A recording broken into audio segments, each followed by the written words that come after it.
राधे कृष्णा। पंचविंश दशकम। प्रहलाद चरित।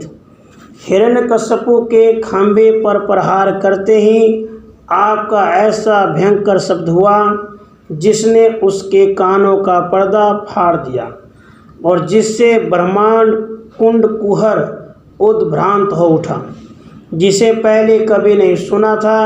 ऐसे भीषण शब्द को सुनकर दैत्यराज के हृदय में एक अवर्णनीय कंप होने लगा और कमल जन्मा ब्रह्मा अपने आसन से विचलित हो उठे। हे श्री कृष्ण, तब वह महाक्रोध हो दैत्य भुजंका सा होकर चारों दिशाओं की ओर आंखें फाड़कर देखने लगा। उसी समय आपका शरीर खंभे से बाहर निकल पड़ा, जो न मनुष्य के आकार में था न पशु के ही अर्थात नरसिंह रूप में था। उसे देखकर यह भयंकर तथा अद्भुत वस्तु क्या है यूँ हिरण्यकश्यप का चित्त विशेष रूप से उद्भ्रांत हो उठा।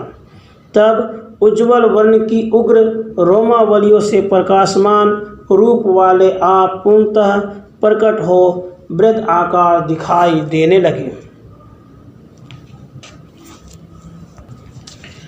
अहो, जिसके तपे हुए स्वर्ण के समान पीले तथा अत्यंत रूखे नेत्र चंचल हो रहे थे और सटाके बाल ऊपर उठे हुए हिल रहे थे, जिनसे गगन तल आच्छादित हो रहा था, जिसका मुख खुली हुई एक विस्तृत महती गुफा समान था, जिसकी खंग के समान तीखी महान जिह्वा मुख के बाहर लपलपा रही थी और जो दृश्यमान दो महान दाढ़ों से अत्यंत भीषण लग रहा था। आपके उस दिव्य विग्रह की जय हो। अट्टहास करते और जंभाई लेते समय ऊपर उठने वाली बली भंगिमा से, जिसके जबड़े बड़े भयंकर लग रहे थे, जिसकी गर्दन नाटी तथा मोटी थी, जिसके सैकड़ों मोटे मोटे हाथ थे, जिनके नखों की क्रूर किरणों से यह अतिशय भयावना लग रहा था, जो आकाश को लांघने वाले सजल जलधर के गर्जन सदृश अत्यंत भयानक गर्जना से शत्रु समूहों को खदेड़ देने वाला था। आपके उस नरसिंह शरीर को मैं नमस्कार करता हूँ। निश्चय ही यह विष्णु है, मैं इसे मारूंगा। ऐसा निश्चय करके दैत्यराज हिरण्यकश्यपु अपनी गदा को घुमाता हुआ आप पर टूट पड़ा। उस समय वह भयंकर दिखाई देता था। तब आपने उसे अपने दो मोटे हाथों से पकड़ लिया। उसके बाद हाथ की पकड़ से छूटकर वह वीर पुनः ढाल तलवार लेकर विचित्र पैंतरे दिखाता हुआ ब्रह्मांड को ग्रास बनाने में समर्थ आपके निकट आ धमका। तब पैंतरे बदलते हुए उस दैत्याधम को आपने पुनः वेग पूर्वक दोनों हाथों से पकड़कर सभा के द्वार पर अपनी दोनों जांघों के ऊपर धर दबाया और पंजों को उसके वक्षस्थल में गड़ाकर उसे फाड़ दिया। उसके अंदर से निरंतर निकलते हुए रुधिर रूपी जल को बड़े उल्लास से बारंबार पीते हुए आप जगत संहार की सिंहनाद करने लगे।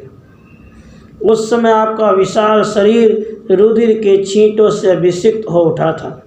आप उस मरे हुए हिरण्यकश्यप को छोड़कर शीघ्र ही उछले और समस्त दैत्य समूहों को बारंबार अपना ग्रास बनाने लगे। यह देखकर चराचर जगत बड़ी दुरवस्था में पड़ गया। धरती घूमने लगी, सागर समूह कांपने लगे, अचल समुदाय चंचल हो उठे, आकाशचारी ग्रह नक्षत्र अपने स्थान से उछल पड़े। उस समय मांस और चर्बी के लेप से आपका शरीर भयानक हो गया था। गले में भयंकर आंतों की माला लटक रही थी।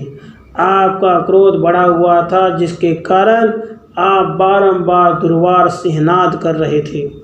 ऐसी दशा में संसार के किसी प्राणी ने उस दैत्य सभा में आपके निकट जाने की हिम्मत नहीं की। शिव, ब्रह्मा, इंद्र आदि सभी देव भयभीत हो दूर ही खड़े रहकर बारी बारी से आपकी स्तुति करते रहे।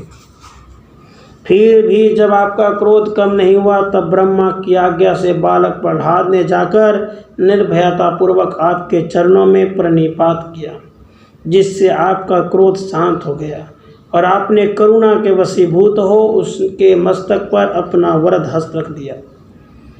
हे श्री कृष्ण, उसके बाद प्रहलाद स्तोत्रों द्वारा आपकी स्तुति करने लगे। यद्यपि उनके मन में किसी प्रकार की कामना नहीं थी, फिर भी आपने उन्हें लोक अनुग्रह रूप वर प्रदान किया। इस प्रकार नाट्य रूप में आपका रौद्र रस का अभिनय करने वाले हैं। हे श्री कृष्ण, श्री तापनीय उपनिषद स्पष्ट रूप से आपकी समस्त महिमा का गान करती है।